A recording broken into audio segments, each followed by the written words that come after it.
Mahigit 800 kabataan naman mula sa 29 na bansa ang lumahok sa isang pagtitipon sa South Korea.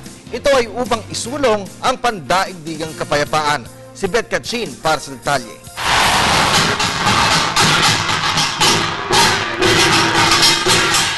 Kaalin-sabay sa paggunita ng ika-60 na taong anibersaryo ng Korean War, isang Walk for World Peace ang ginanap nitong linggo sa Itaewon District ng Seoul, South Korea. Tinatayang 800 kabataang miyembro ng International Peace Youth Group mula sa 29 na bansa ang lumahok sa nasabing pagtitipon.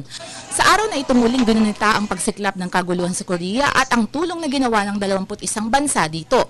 Nagsimula sa pagwagayway ng 21 bandila ng mga bansang tumulong sa Korea ang pagdiriwang at binasa rin ang Declaration of World Peace sa 8 lengguwahe. Bagamat pagtitipon, hindi pa rin naman ito naging hadlang upang minsan pa ay pamalas ng mga kabataan ang kanilang pagkakaisang gumawa ng natatanging hakbang upang makamit ang inaasam na kapayapaan sa buong mundo.